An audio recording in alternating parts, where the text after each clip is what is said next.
Hello, everybody. Welcome back to Firewalls Don't Stop Dragons. I'm your host, Kerry Parker, and today is episode 241 for October 11th, 2021. And we have quite the interview for you today.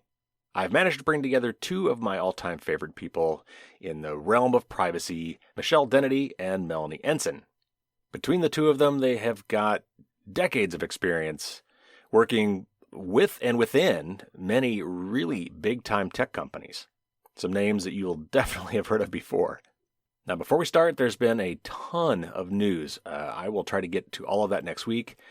The Facebook papers, the stuff that was published by the Wall Street Journal, the testimony before Congress of the whistleblower, and of course the huge Facebook and WhatsApp and Instagram outage, which, because those are all owned by Facebook, we'll talk about what actually happened there that took them completely offline for about 6 hours on a week ago Monday. And so much more. There's going to be a lot to cover next week. A couple other news items. I just passed my 1-year anniversary of retirement. October 5th last year was my last day at Cisco. And man, I got to say, I've really, really been enjoying it. And I love that it's allowed me to focus, honestly, more on the podcast and the other things I'm doing too. So it's been great all around. And also, this is week 2 of National Cybersecurity Awareness Month here in the United States. And week 2's theme is Fight the Fish. We've talked about phishing many times on the show, and I will have some more tips for you for National Cybersecurity Awareness Month in next week's news show. So this was a really long interview. I probably got 2 hours worth of material out of this, and I've edited it down to just over an hour and tried to get the main parts of it. I did save some really good, juicy content, though, for the patrons. If you want to get the full interview, just head on over to patron.com, look for Firewalls Don't Stop Dragons, and become a patron, and you will get access to the private podcast where I put all the bonus content. And this is definitely the biggest bonus content I have ever captured for an interview. So there's lots of great stuff there. I hated cutting anything out of this, but I'm trying to keep the podcast to about an hour a week. So I had to pull out some of the stuff. Now, in this interview, there's a few phrases and references thrown around I just want to talk about really quick. One of them is Diffie-Hellman. That's a Diffie-Hellman exchange. This is a cryptographic thing that happens actually all the time behind the scenes that you don't see when you're connecting to things over the internet with HTTPS. It's very high tech, but it's very cool. If you're ever going to get into cryptography, look it up on Wikipedia. But that is what that's referring to. It's a technological term. It's a method for exchanging private key information to set up an encrypted connection.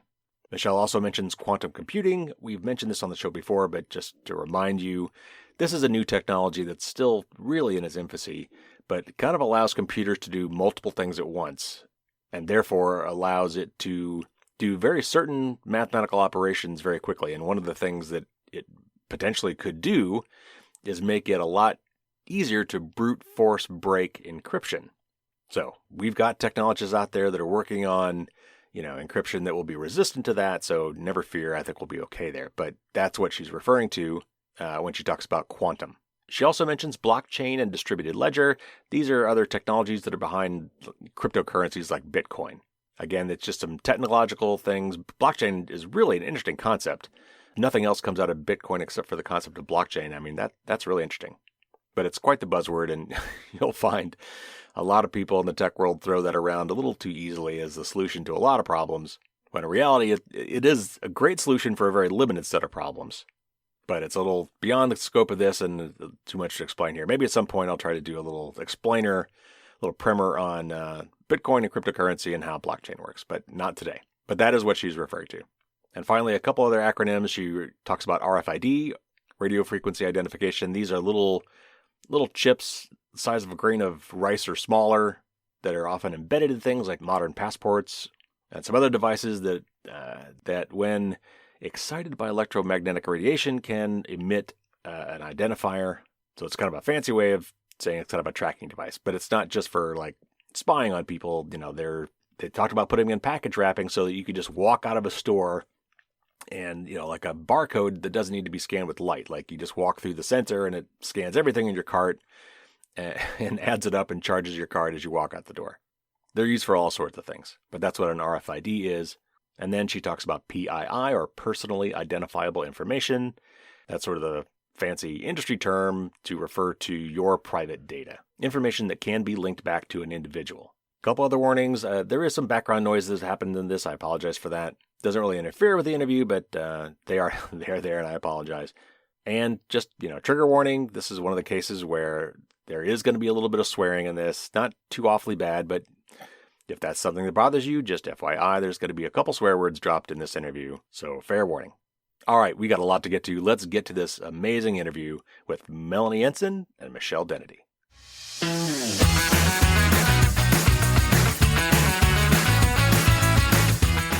Melanie Ensign is the CEO of Discernible, helping cybersecurity and privacy teams better communicate with business leaders and consumers. She's also part of the DEF CON leadership team. Welcome, Melanie. Thanks, Gary. I'm so happy to be here. And Michelle Dennedy was the first CPO for many global IT infrastructure companies, including Oracle, McAfee, Intel, and Cisco.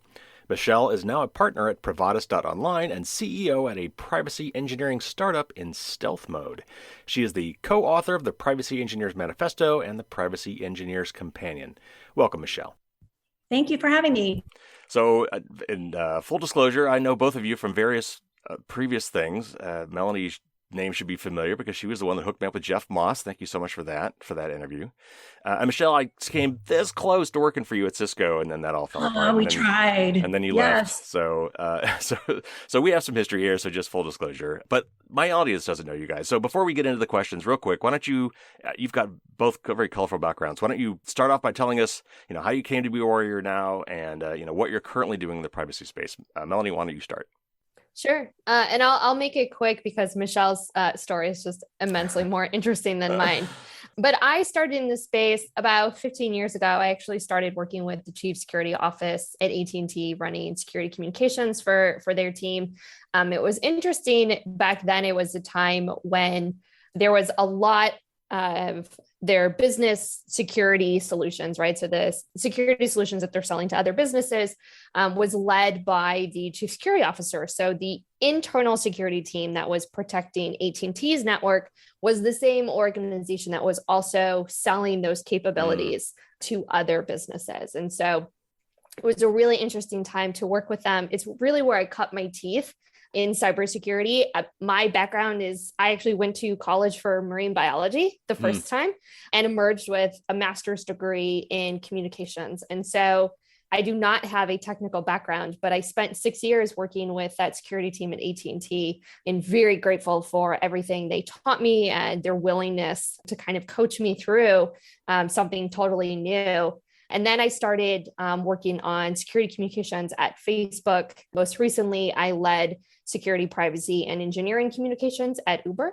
And about 18 months ago, we started Discernible because we recognized that there was a need for other companies and other organizations to be able to communicate these very nuanced and technical security and privacy topics to their various stakeholders, whether it's their business leaders, right? Like, how do you explain to a CEO or to the board of directors all of the different security and privacy risks that exist? But then also for consumers, that's an area where a lot of businesses fall short is how do you explain to your customers or even to regulators and lawmakers how all of these things work, right? And I am a huge advocate for personal protection and consumer rights. And we're not going to get good laws that adequately protect people unless we can communicate about these issues effectively and honestly. And so that's what we're doing at Discernible. And that brings me here. And sometime along the way, I got scooped up by DEF CON and have really enjoyed my time with the hacker community as well.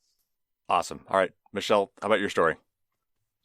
Well, I mean, I think it is less colorful, but it's long. So I actually, similar to Melanie, my undergraduate work, I have a Bachelor of Science degree in psychology, which actually has come full circle. I'll bet, about people, right? Everything's about people. And specifically in my case, psychopharmacology and the relationship of self-efficacy or the will to do something and the mechanical and systems changes that actually happen in the human body. So that was part of my research thesis as an undergraduate. And I thought, I'm going to go get a PhD because that's what, you do with a degree in psych if you want to be employed. So I actually went down to plot my course and sat down and met a professor who I'll never forget and he'll never remember, who said, "You young lady are not a scientist that needs to be in a lab. You're an advocate. And I thought, no, I am a geeky misanthrope. I like to be alone. But as it turns out, he said, go away and do something in advocacy for a year. And if you're still interested, you can join the program. And that was well over 30 years ago, probably 35 years ago. So I went to law school instead and continued advocating for inventors' rights at the time. I started life as a litigator in a patent law firm. And all of that deep, dark history last century is relevant because when I encountered privacy and a gentleman named Jonathan Fox, who was at the time editor-in-chief of Sun.com, Sun Microsystems, a little firm you might remember out here in the Valley, we had a CEO who said, you have zero privacy, get over it. And he was talking about the ability of Jira, which was not the Atlassian tool. It was actually a Java offshoot that allowed you to wirelessly print things. And so somebody in the press corps said, what about privacy? And he made his snarky reply. And so I've quoted that with Scott McNeely, right? It was McNeely, and he still believes it, bless his little heart. He's a good guy, actually. He's got his own funky way of being part of that like late 90s superstar head of, on every magazine cover, CEO type persona. But what he's really getting at is pertinent to where we are today, which is the sort of what I call the death of the surveillance society and economy and the rise of the consent economy, where the old fashioned views in the late 90s, early aughts was just collect everything. And what could possibly go wrong, and everything's going to be cool, versus are we going to have purpose-driven, ethics-driven, designed choices that are actually good outcomes for everyone involved, businesses, consumers, et cetera. So you can sort of see the arc of my career in these various places. I like to get in when things are early and dirty. So I've been the first CPO at a lot of places. I've been a CPO in places that looked like from the outside that they were nice and buttoned up, and on the inside, there were not a lot of systems in place. Mm-hmm. And so it's been an art of storytelling and persuasion and really coming up with powerful why and hows while the economic engine caught up to the fact that hoarding data may not be the best outcome. So that's sort of my point of view here. I look at privacy as a form of intellectual property, not the same as a trademark, not the same as a copyright, not the same as a patent, and certainly not the same as real estate in the tangible place, but it's an ephemeral right that is bound by a bundle of rights and obligations. And so that's how I start to break apart the privacy, the data protection debate and environment. And along the way, I was scooped up by Mel. And we're going to work together again on one of my new ventures. So I'm super excited. Today, I'm building a software company to be pointed at the privacy engineering community. And I, as you said in the intro, I'm also doing strategy consulting work at Privatus.online to help people look at this as a strategic issue. That is a pretty amazing route to getting where you're at. That's a long and storied journey. And I'm sure you've got a lot of stories. So this is going to sound maybe cheesy, but you guys in particular, I know, because you've been in several situations where you must have done this, have got to come up with some sort of a pithy definition for privacy, like capital P privacy. Like, so when people say, what do you mean by that? Or how do you define that? And I know that obviously you've got a lot of experience explaining this to C-suite types and those, and maybe through interviews and panels. But what is your go-to definition of privacy? When, like, for non-technical people, for my audience, when somebody off the street, somebody you don't know at a cocktail party who may not be doing what you're doing, when they say, what is privacy? What does that really mean? So what's your go-to definition for that? I'm really boring, so I'll go first and then Mel can add color. I actually wrote down my definition in the Privacy Engineers Manifesto, and I stand by it. I view privacy functionally as the authorized processing of PII or personal data according to moral, ethical, legal, and sustainable principles. And that's a package and a bundle of things. And I don't mean opt-in and opt-out when I say authorized. I mean contextual processing Hoarding data is processing data. Sharing data is processing. Encrypting and excluding and hiding data is processing. So anything that happens to data, and then you have to kind of go through that fence, which is morality. And morality, I view anyway, as largely universal with some outstanding sigmas, right? It's the really bad crap, right, that you don't want to do. Ethics, I clumsily design as sort of your brand. Who are you and who are you in the world and who do you want to be in the world as far as, a reliable source, a trusted source, et cetera. And then legal comes third for me. And is it legal should not be the origin of what are we allowed to do? Let's go all the way up to the toes on the line of legality. Right. And then sustainability, I include in what are you capable of honoring on behalf of your customers and your employees, as well as what is sustainable financially. All right, Melanie, what about you? What's your definition of privacy? So I actually agree with Carissa Vallis, whose book I know that you've recommended to your listeners in the past. I view privacy as power. And the reason I say that is because throughout my career, the headwind that I constantly run up against when trying to counsel business leaders and product developers and software engineers how to think about privacy and how to be more respectful of the people whose data they're using, that headwind is always a fear of losing power.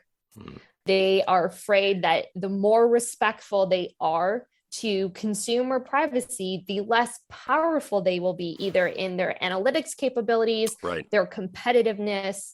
And so I look very much, through that lens of, is the person whose data you're using, are they actually in the driver's seat here, right? When we look at things like dark patterns and other types of manipulation techniques to try to coerce people into making certain types of decisions about their data, you're robbing them of the power to truly make informed decisions. And, I don't want to steal Michelle's thunder here, so I'm just going to preview this because I suspect it's coming later. But she talks a lot about the consent economy, right? As, the next evolution that we're going to after going through the horrors of the surveillance economy. Yeah. And consent is not something you can coerce from people.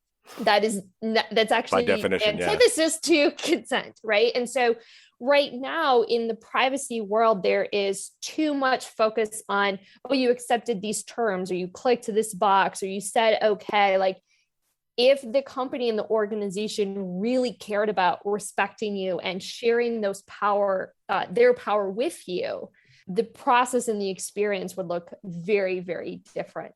And so, especially when we're talking about businesses or governments, even compared to individuals, who has the power matters. And you cannot exercise your rights when you are stripped of your power. Yeah, absolutely. And I still love that book. She did such a great job, and I really still recommend that to anybody who has not read that book yet to absolutely read. Privacy is Power by Carissa Vallis. And I've reached out to her, actually talked to her email a couple times, but she's slammed. I mean, she's got a popular book there, and she is in high demand.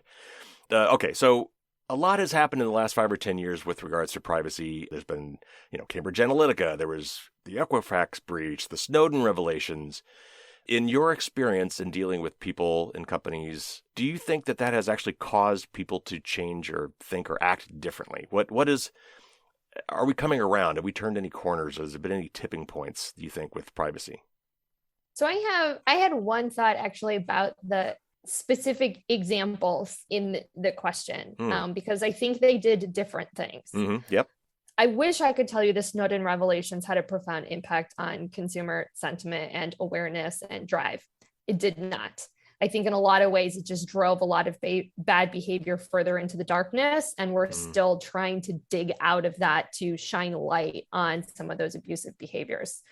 Equifax, I think, was too distant for most consumers. Like most people don't actually know what data Equifax has about them and how it's used. And so it just feels it's just too far removed. Yeah, right. Sure. Because you don't see the immediate effects of it unless you are one of the unlucky ones that actually becomes a victim of identity theft because of one of these breaches. Right. I think Cambridge Analytica, however, touched consumers in a different way. And I think that was far more impactful, even though it truly wasn't the same thing as actually having all of your personal data exposed. But people know what they post on Facebook. And the thought that somebody you did not want to share something with, it does get shared with them. I think it just hit people in a more personal, visceral way because they're just more aware of not necessarily all of the data that Facebook knows about them, right? Like most consumers still don't know how much they have and how much they know, but I know what I post all the time. And I know what I say to my friends and family. And just the thought that somebody else could have access to anything that I have said on Facebook against my wishes, that touches people in a more real way than some of these truthfully like more severe and scary security incidents, right? In terms of actually having your data being stolen and very personal data, right? Cambridge Analytica didn't expose anybody's social security numbers, for example. But because it's so personal, it feels more violating. And I think the more we have those types of experiences as a society, consumers are waking up. And, just kind of, there are so many companies that talk about trust that clearly don't know what it means. Putting trust on your website doesn't create trust. Creating a team dedicated to trust does not create trust. How you treat people every single day is what determines whether or not you are trustworthy. And I think that's where we're starting to see more consumer demand. I don't know that it's always articulated in this way, but the fact that I think for a long time, these companies and even our governments, Michelle knows I never forget about public sector because they do some scary shit with our data too and pretend like it's just a Facebook problem. Like, nope, your local municipality has some pretty scary stuff going on.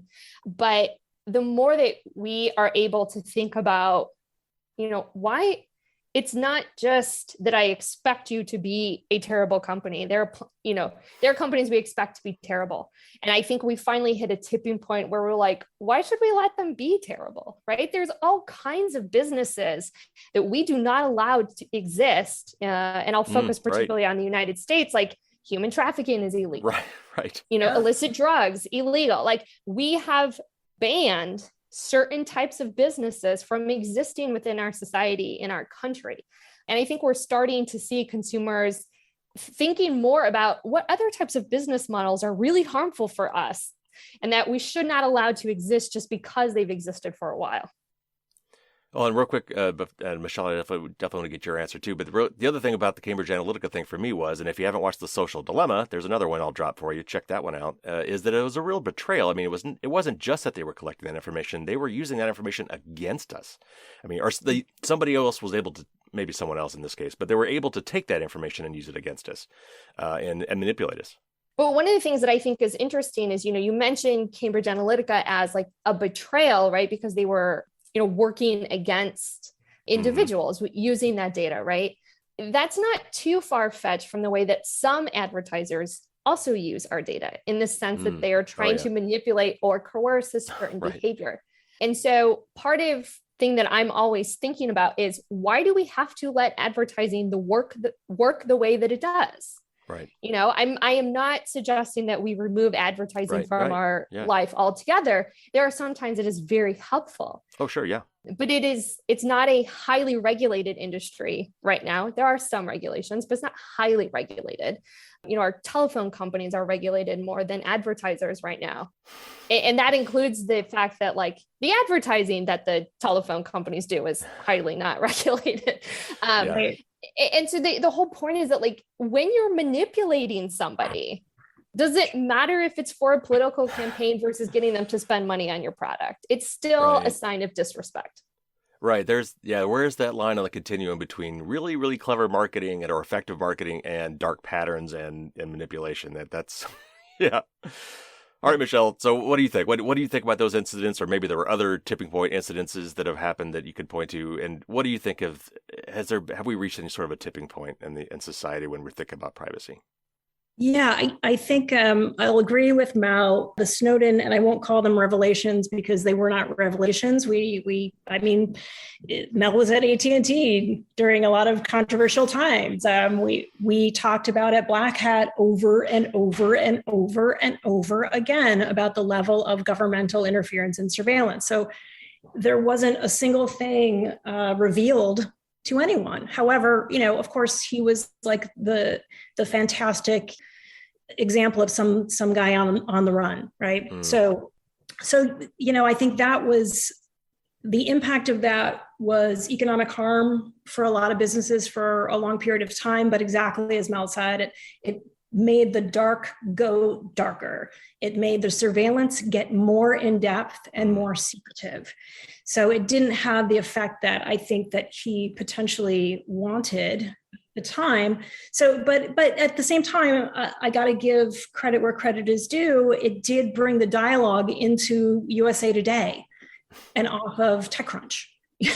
So right. I think that's, that is good. And I think the conversation needs to be had. Well, okay. So, and you've alluded to this already, so I'm pretty sure I know where you're going to come down on this. But obviously, you both spent a lot of time consulting with companies and driving their privacy policies and the way they approach things and their messaging around privacy. So, setting aside for now Google and Facebook and companies whose whole business model is based on collecting data. For other companies that maybe have collect data because it is incidental to what we're doing, where do you think they are recently?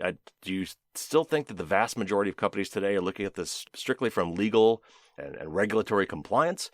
Are companies finally getting it? Are companies coming around to the notion that privacy is important as a human right, as an end user thing, if nothing else, as a marketing thing that they want to be able to tout? Or do they still look at this, well, tell me what the laws are, I'll deal with that, and then go away? Well, I'll start first because I'm probably going to be the most brief on this one. If people are seeking out myself, either through Privatus or through my stealthy privacy engineering work, it's a very biased view. If you're seeking me out, either you want air cover, and I have been hired as air cover in the past, unwittingly, because I tell them up front who I am, and I'm not an air coverage kind of gal. I like to get in and make things real. If you're hiring me, you're probably interested in economic efficacy, in human rights, and bringing back digital dignity. So I'm very skewed in that way. That said, I am not unaware that my clientele is in the vast minority. And here's the good news. Because the folks who are doing privacy engineering today, and they're thinking about their digital dignity efforts, and they're thinking about authorized over time types of transactions having to do with data, that means that there is a massive market that's being created. Because the other part I do know is, having seen the insides of literally over 10,000 companies over the years, and I have set up over 30 privacy empires within companies and governments over the years and covering the globe, there's a lot of data hoarding going on. And suddenly our storage lockers are full, expensive, and becoming worthless because there are rats covering our supposed unicorn fuel.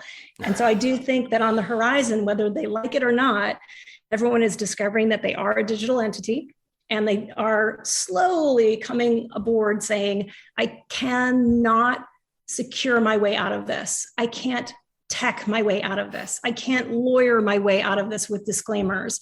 At some point, you have to roll up your sleeves and sort of Marie Kondo yourself. And what data sparks joy? And for whom? Melanie, how about you? Yeah, Michelle, actually, this is a great segue because she ended where I was going to start, which is that I feel like at least most companies that I encounter, it's not that they haven't bought into privacy as being important or something that they want to do. It's that it's maybe chapter 3 or 4 in a very long journey about what the hell do we do with all of this data, and do we really need it all? Yes. And so I will get, similar to Michelle, when clients come to me, it is a biased sample size because folks are coming to me once they realize that, they need some help. And I get a lot of the companies that are interested in, we need to have a trustworthy thing to say, right? More from like a reputation or perception perspective. And it's actually a really interesting position to be in, because what I end up telling them is there has to be substance behind what you're saying. We're not just going to say, trust us.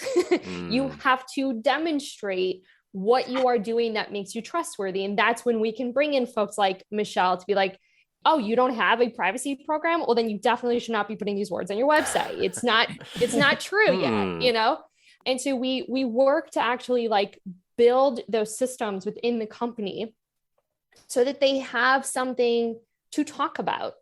Because at least the folks that are coming to me, they do care about it and they want to be better, but they just don't realize, like I said, that it's not the first step out of the gate. Because, if we look at, I look at data more kind of like a hazardous material, right? It doesn't mean it doesn't have value, doesn't mean that it can't serve society for a very positive thing. But, things like oil refineries, there are rules around what you can do with the oil and how it can be processed and how you can, like how you treat it and how it can be processed and what you do with the waste, right? And we don't think about data in necessarily the same way just yet, but I think we are moving in that direction that, data can be incredibly useful in our daily lives. Even the companies that are using our personal data, by and large, want to use that in order to provide something that we want, right? But there could be multiple ways of getting to that point. And whether or not they're doing it in the safest way possible is where, regulations and privacy experts and engineers can come in and say, borrowing some concepts from, the profession of safety engineering, which deals with hazardous waste. How do we do this in a proper way? How do we do this in a safe way so that the processing of the data does not lead to more harm for the consumer?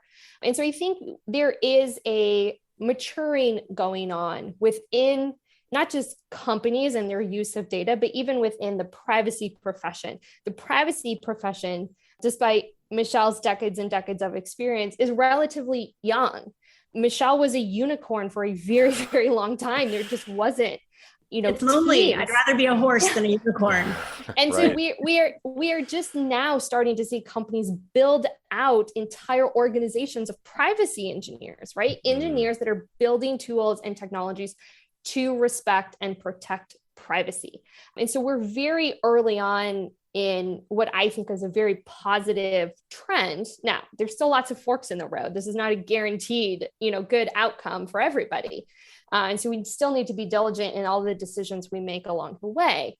But I am starting to see more companies thinking about it, not necessarily as privacy is a human right, even if that's what their employees believe. That may not be how the corporation thinks about it. The corporation is thinking about data as an asset and the fact that it is not governed or managed well.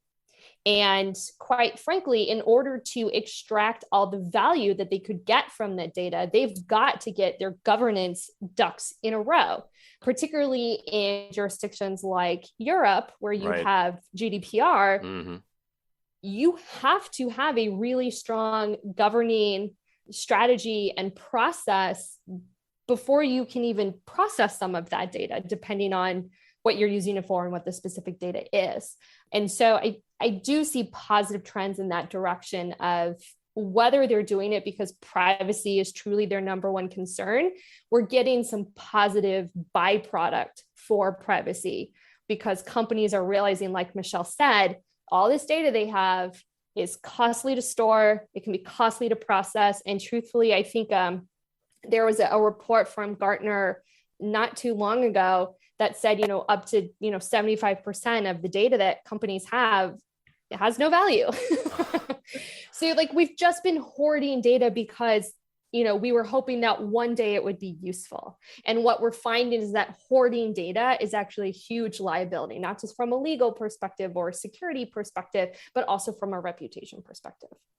How much of this data do companies even know that they're collecting? I mean, and it all has a half-life. Like you said, it's not just an asset, it's a liability. And this data gets stale. And when it gets stale, it gets worse. So from a maturity perspective, I guess, technologically, are companies even aware of how much data they're collecting? And could they even determine that if they wanted to? I'll go backwards. Could they determine if they wanted to? Sure. And I think that there's sort of a crop of what we're starting to call privacy tech companies. Mel and I both sit as advisors on the rise of privacy technology, or TROPT. I think there's a lot of companies trying to create inventories, maps, and other things. I think those things are great.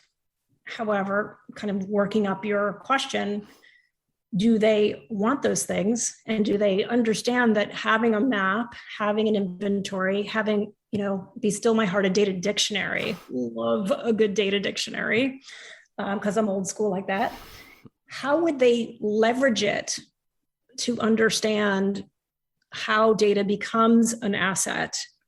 And, it's the accounting definition of a liability is an uncurated or ungoverned asset. So if you have a warehouse full of pencils, that's great. If you're selling pencils and you know where the warehouse is and you've got to and now we're all on tablets or whatnot. If people have stopped buying pencils and you're no longer doing anything in that business, but you're still paying taxes on the land, but the warehouse has now got a crumbling roof and kids from the neighborhood are coming in and playing, and now you've got a fire hazard and potential attractive nuisance cases against you, and on, all for something that you're not using. I think that is a very real risk, particularly with the speed of high up strategic thinking change. I mean, look how many jobs I've had. Like, it used to make my parents crazy. They thought, oh my God, you're supposed to have one job and that's your whole life, right, and you stay there. And that's not how we operate. Right. And the reality is, and I've said this actually to many of my mentor client, my mentee clients, is, because they all come in, oh, how do I become a VP? My first question to all of them is, do you want to be? Because you're not a functional individual worker at that point doing specialty work. You're playing Game of Thrones with budget and power. That's your only role as a vice president in any of these companies. And you will be killed at some point. Either your soul or your actual body, you will start working for someone else.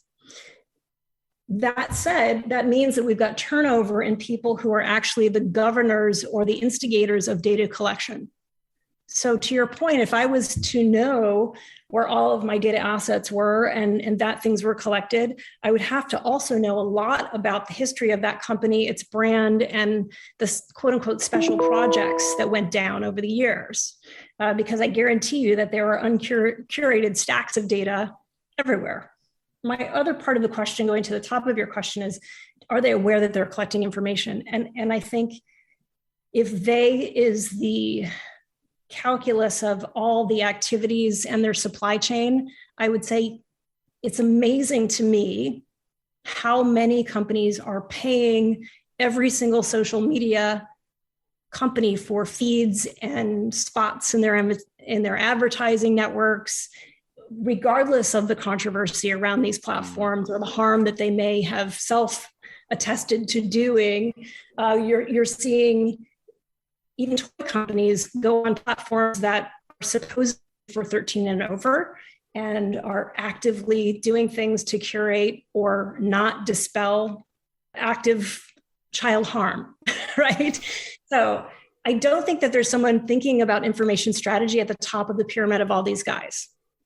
I don't think that even the quote unquote trust officers are necessarily thinking about the curation and the importance of this type of asset, which is not oil in that it's not just a chemical formula, it's a person. We're talking about people.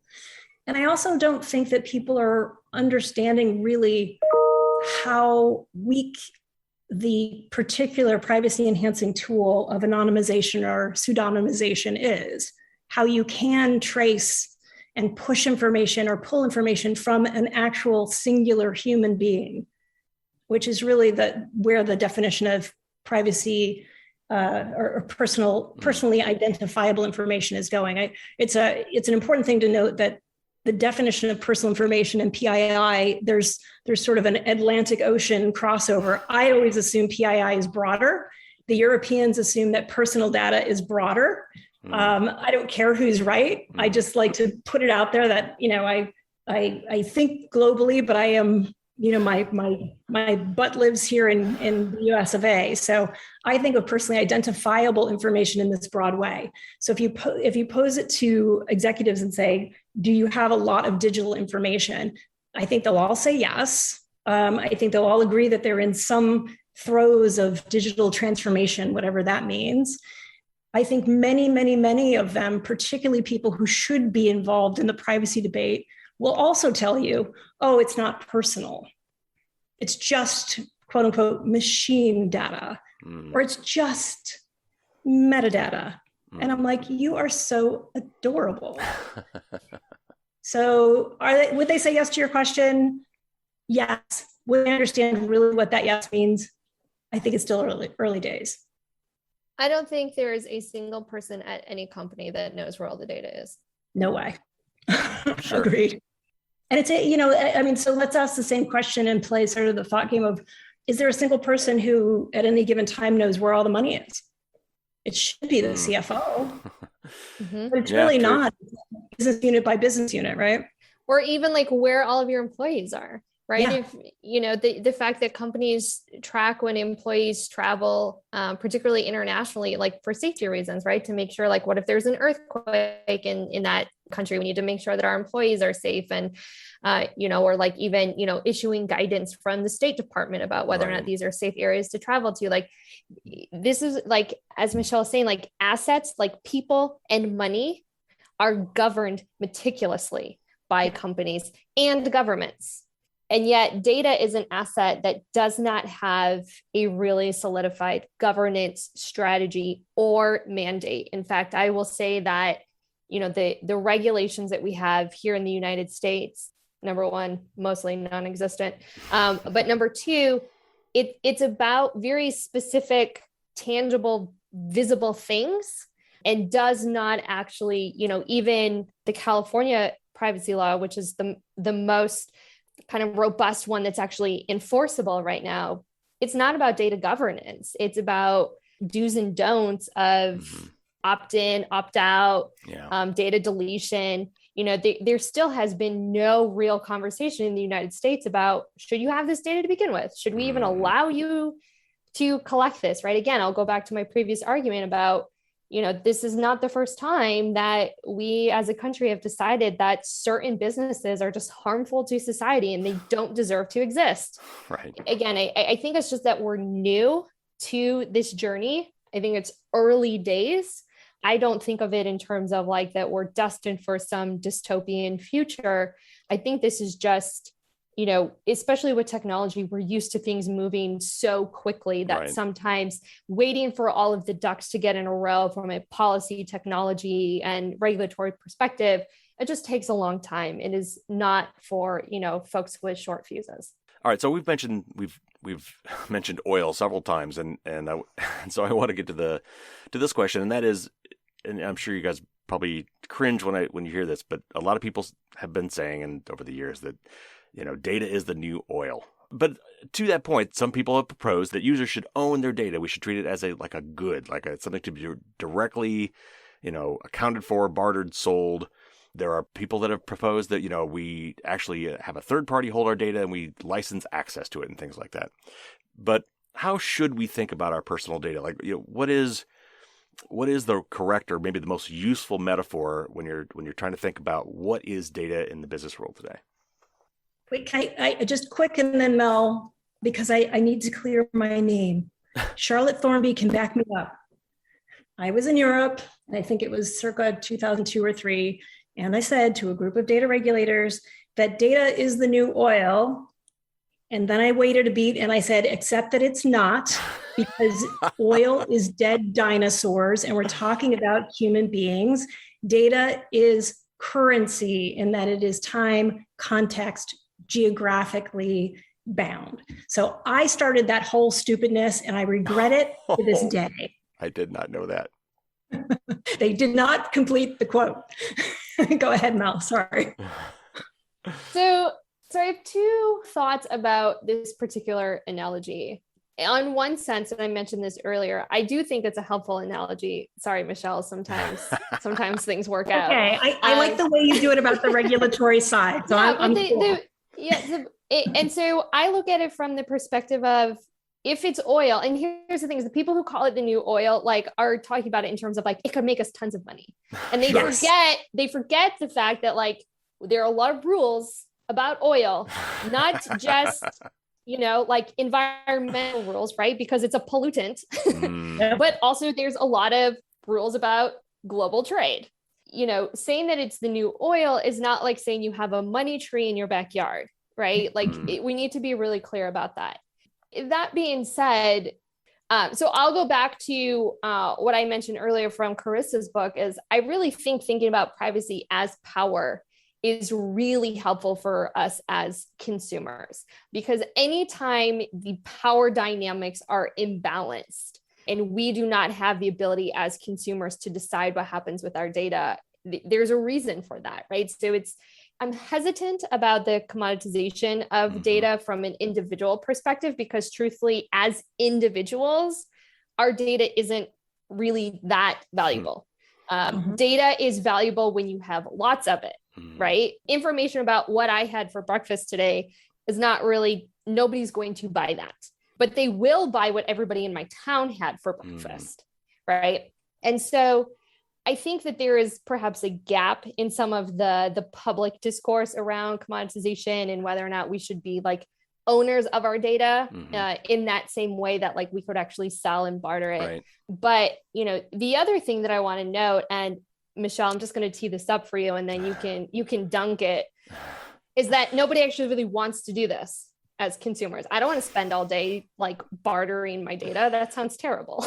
Right. Yeah, I want to live my life, right? And so the fact that, in order for consumers to be empowered, we would need to spend X number of hours every day clicking on boxes, watching, markets, like that is not me having power, right? That's just giving me the burden.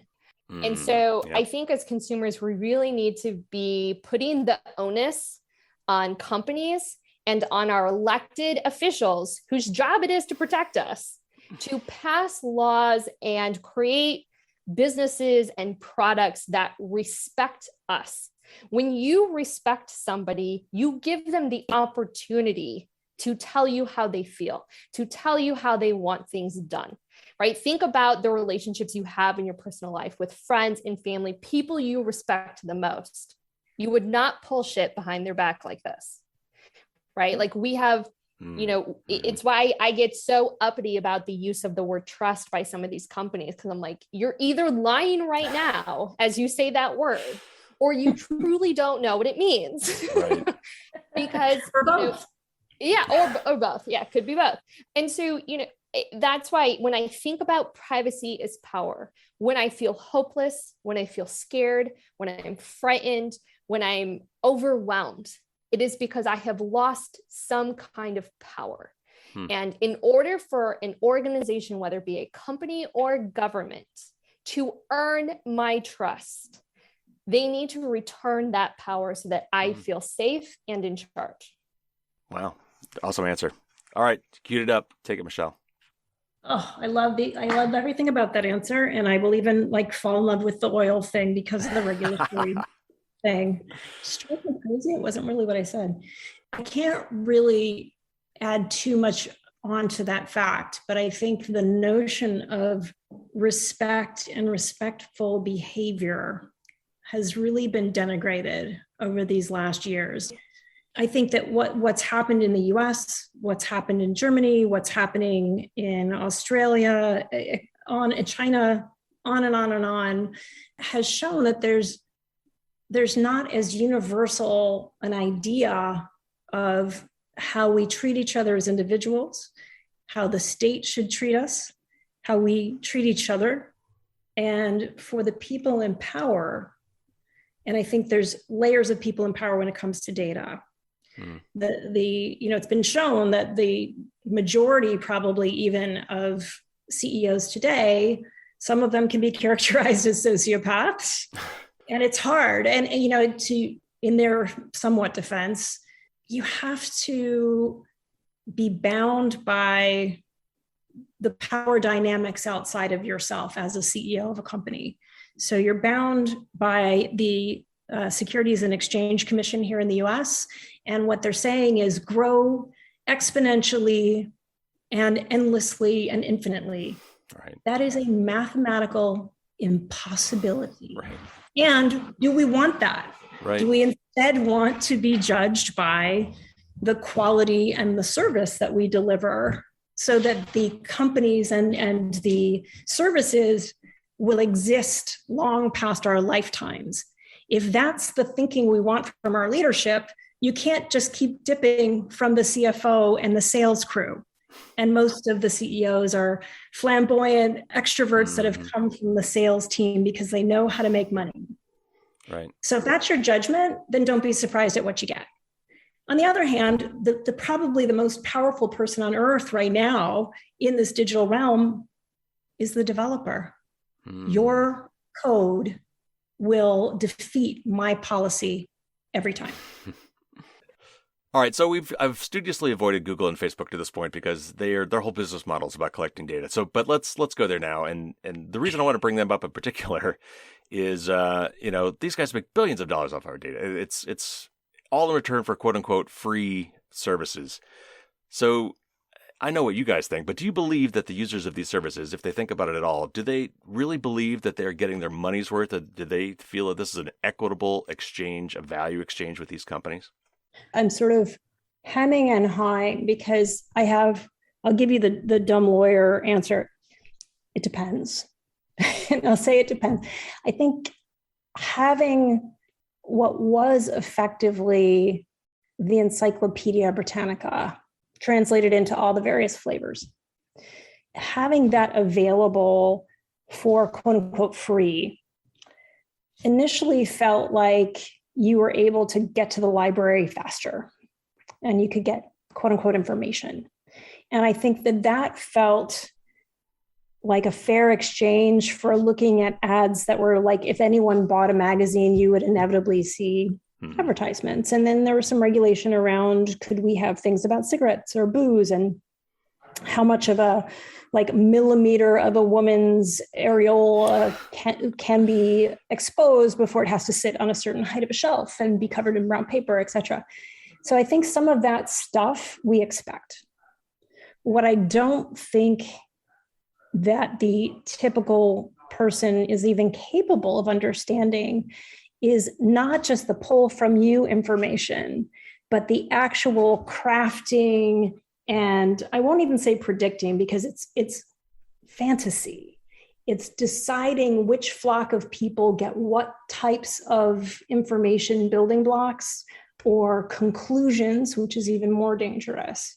And so I think that's the part that people really don't understand, how organic and purposefully manipulative this kind of information is. They don't understand the biases, and no one wants to be biased against a particular group. But even more hurtful is, I think, even to each of us, we've lost the ability to sort of walk into this fantasy library and learn things that we want to learn. Instead, it's like, okay, middle-aged white woman, come over here and learn about saggy cheeks. And here's where you're going to feel bad about yourself for this and that and the other.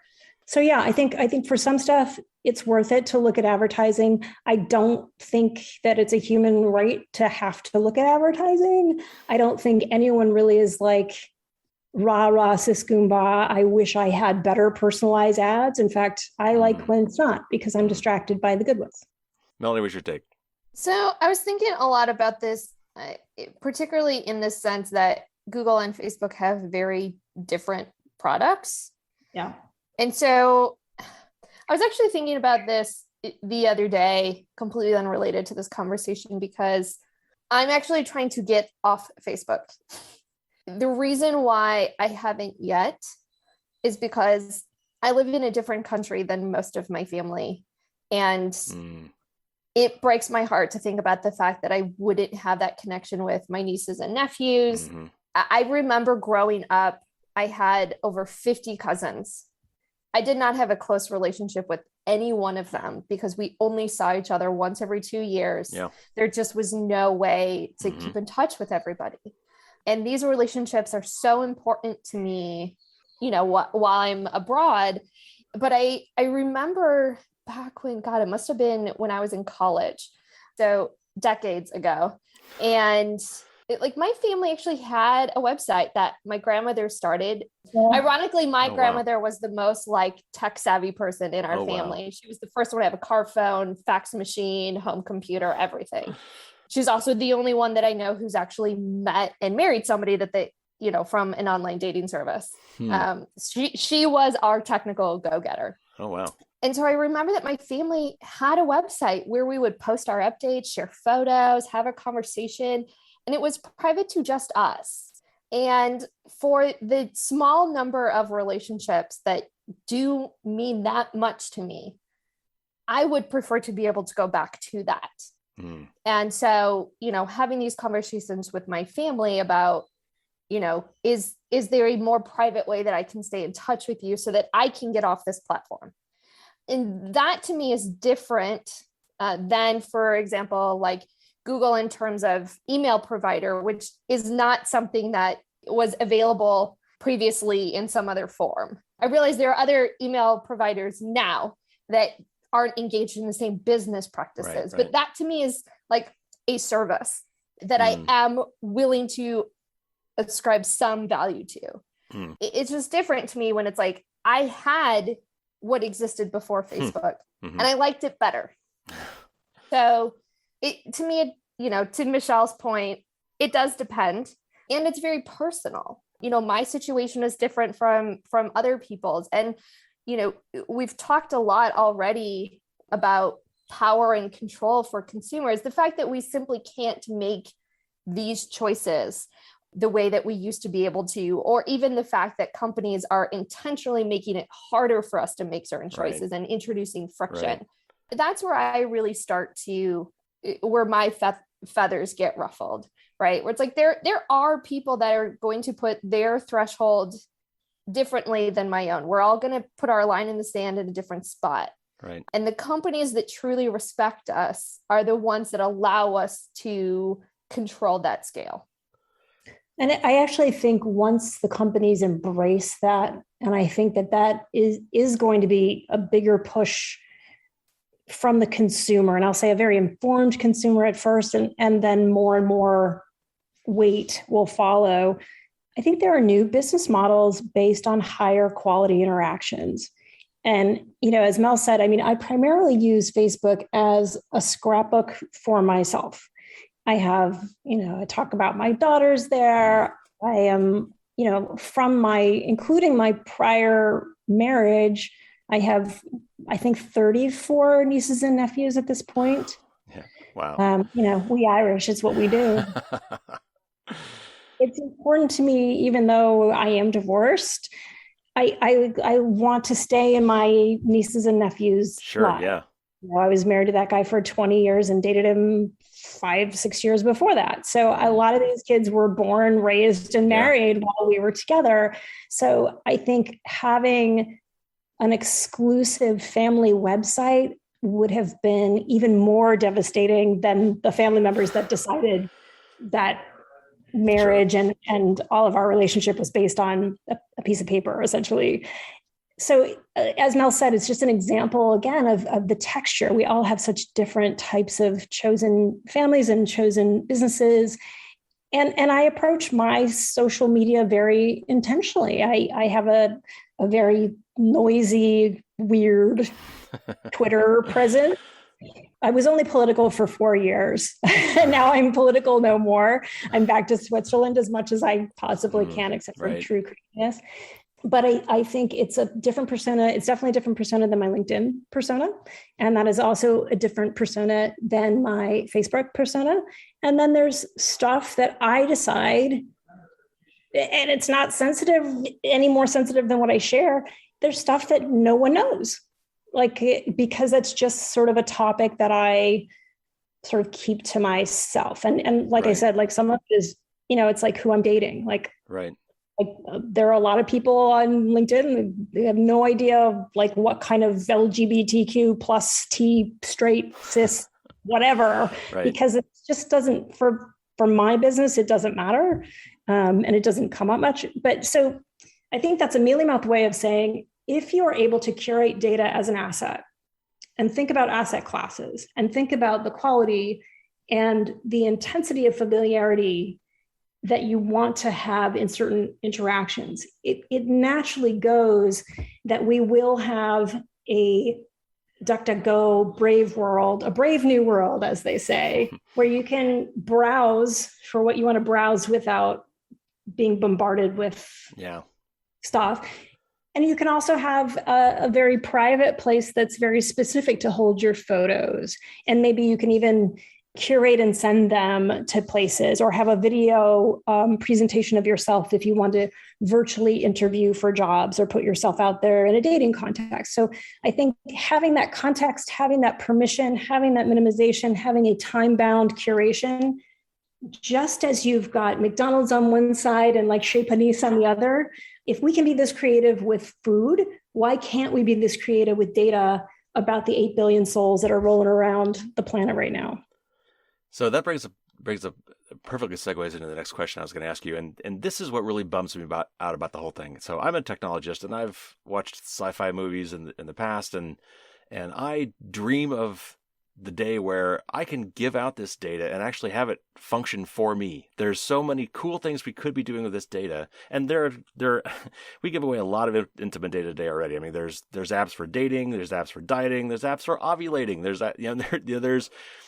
we're already doing it, even though it's really dangerous to be doing it now. But I want to live in a world where that is cool. I want to live in a world where that is possible, and I can feel good about it and not worry about it. I want the relationships with me and these personal apps to be like my doctor or my lawyer, where I trust these guys implicitly, and in fact, they're legally bound to a sort of data fiduciary way to do things that represent my interests first. Are we ever going to be able to get there? Before I even finish that question, one more example that I love to look at is, I mean, we see Minority Report in 1984. We have these pop culture references for the dystopia, but there's also the utopian ones too. There's Star Trek. In the old days of Star Trek, when the captain sat down and did personal log, he didn't worry about anybody getting that log. He just talked to the computer to ask it questions, didn't worry about who might know, because I guess it's assumed that no one would know except those that had to. In the movie Her, it's a weird movie. It's kind of quirky. It's off. It's this thing, but he has an intimate trust relationship with this AI that is never compromised. Even though this AI, I don't want to spoil the movie, but has other relationships as well. There's a boundary there. There's compartmentalization. And I would love to be able to get to the point where I can trust data to that point. Is that possible? Absolutely. Yeah, I agree. So how do we get there? So I will start, and then Michelle can make it better. So there is already technology that exists that companies could buy and deploy that would bind rules and governance via encryption to specific data objects. So one of the things that a lot of people don't realize is that data is actually physical. It does have weight. It is a physical object. It is freakishly small, but it does have physical properties. And you can bind rules to it using encryption. And so at the point that the data is created, if you attach the encryption and the rules to that data object at the time it is created, those rules stay with the data and govern who can see it, what it can be used for, whether it can be copied, where it can travel. And so that gives you a lot of control over that data throughout its entire life cycle. It is challenging to get companies to adopt these technologies because it goes up against like agile software development philosophies, because most developers don't think about security because they don't have to, because it's not in the specs that they're given for the software that they're creating. Right. And so I think we're in early days of this kind of data governance capability. And I'm optimistic that as it continues to develop and mature, we'll have even more capabilities. But the fact that we can actually control what can be done with data technically, rather than simply relying on contracts or regulations. Yeah.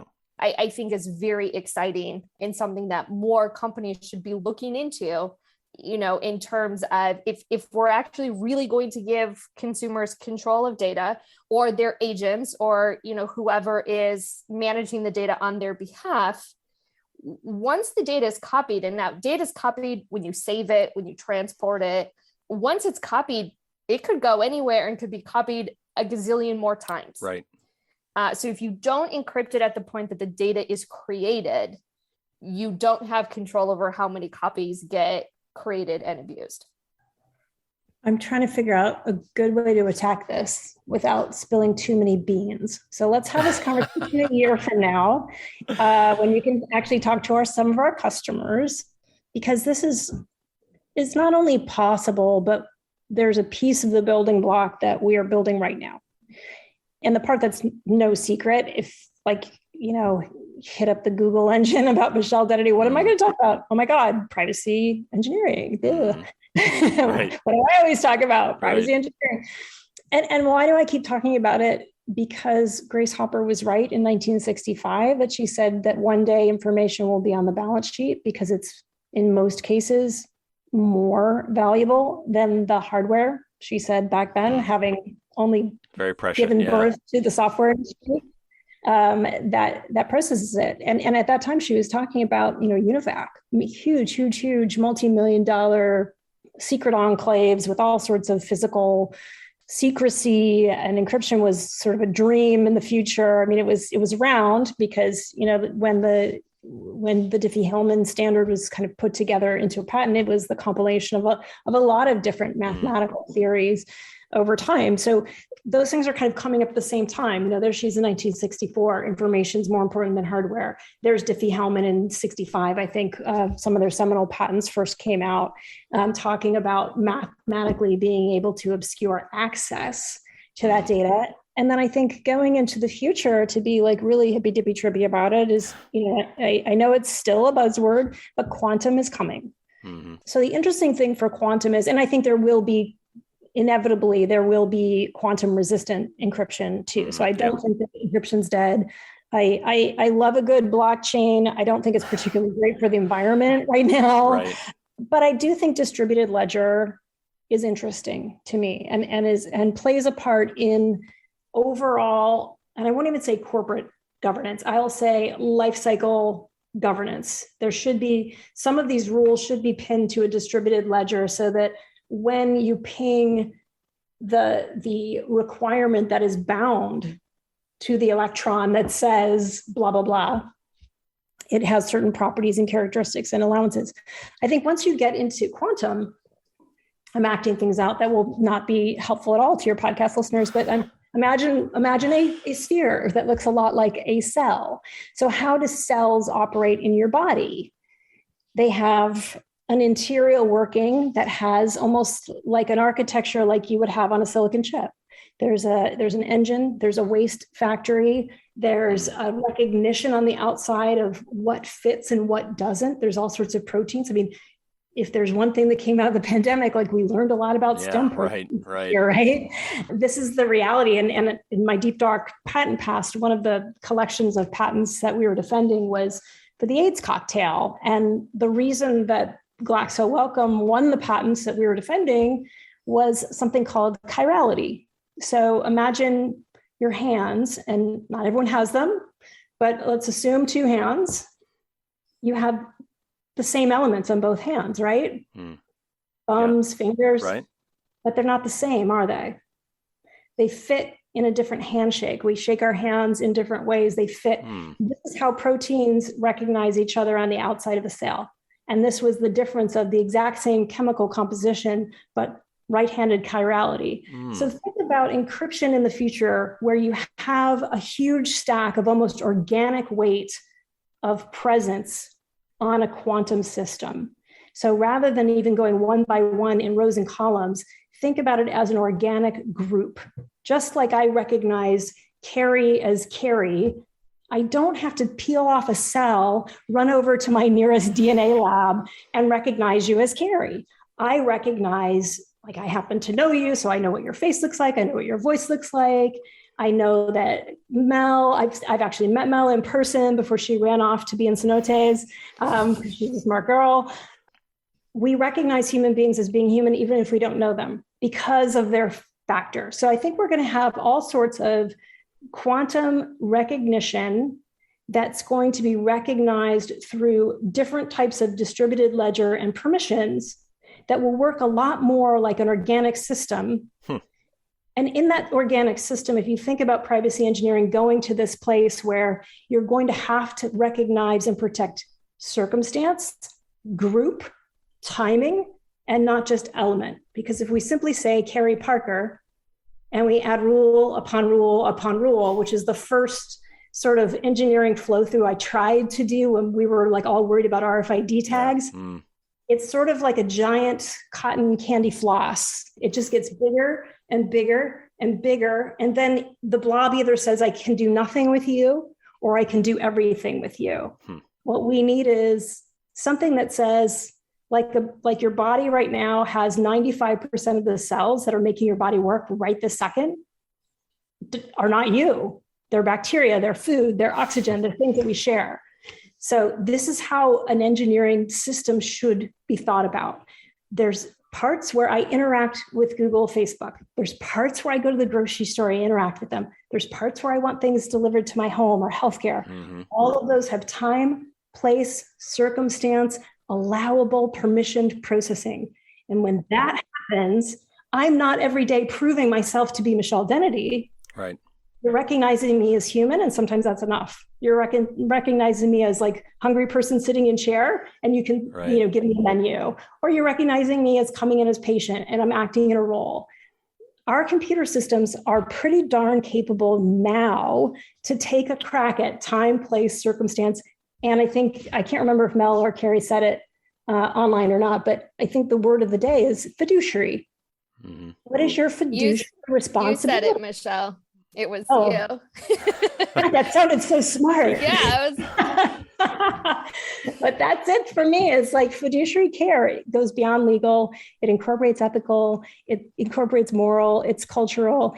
And it is always questioned for bias. Actually, I think we said that before we got on the call too. So the audience doesn't know that, but yes, you did say that earlier. All right, last question. And let's see if we can end this on a high note. Paint me a pretty picture. How do we get to a better future with privacy? How do we give our audience hope? What do we tell them to do to help manifest a better privacy future?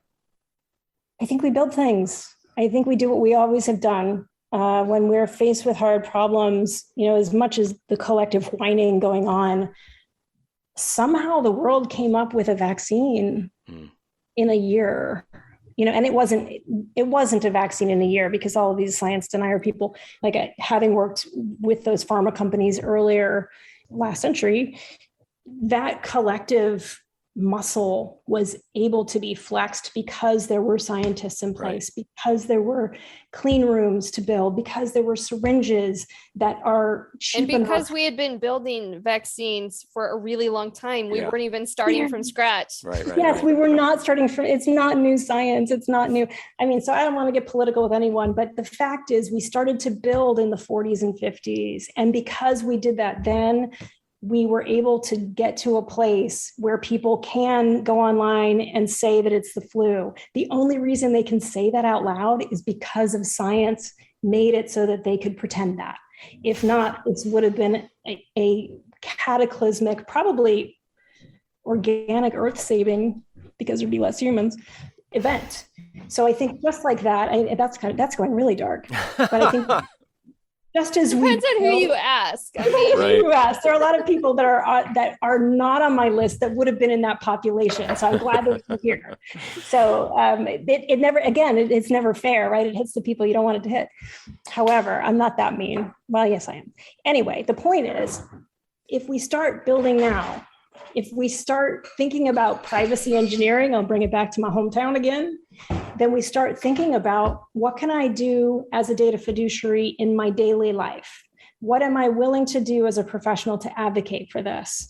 what data is on my balance sheet as an HR rep, as a marketing person, as a leader, as a manager, as a team member, as a church member, as somebody who goes to the Boy Scouts. Think about data as currency, as something very valuable and tangible. And if you are a communicator, communicate more. If you're a builder, build more. If you're a lawyer, think globally how this would look if it was like in the 1500s and pirates were attacking our ships. And that was the only way you were going to feed your colony and get your cinnamon back. We came up with a way collectively using people, process, and technology. And I think we can do it again. All right, Melanie, take us out. What do you think?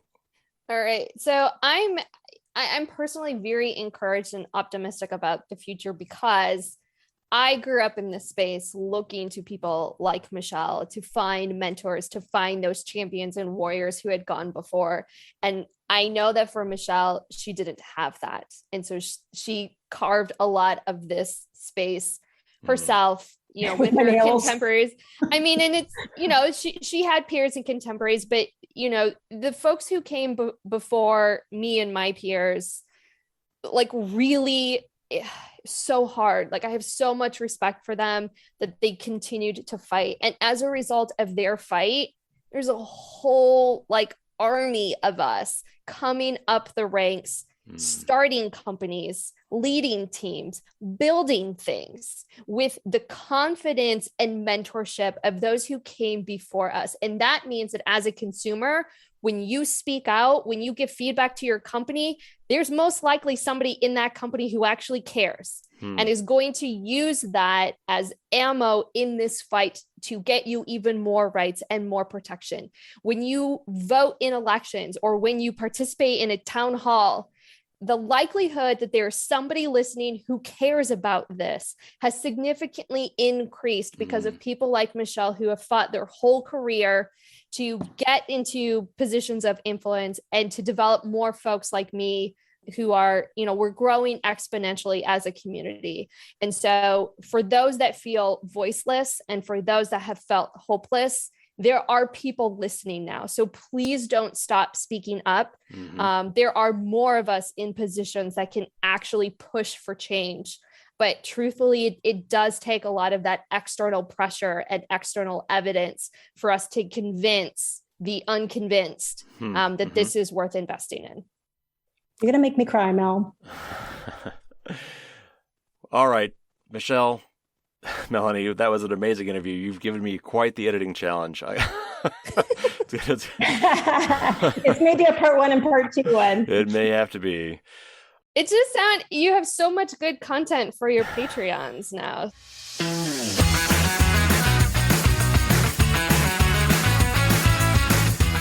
So yeah, there was a lot of other content in this interview that I had to cut out for time. I tried to keep in the core stuff for all of you guys, but there was definitely more. It is available to patrons on Patreon, so this might be a great time if you want to get the full interview. And we got into some other interesting topics, and they made some very other interesting points. You can head over to patreon.com and become a patron.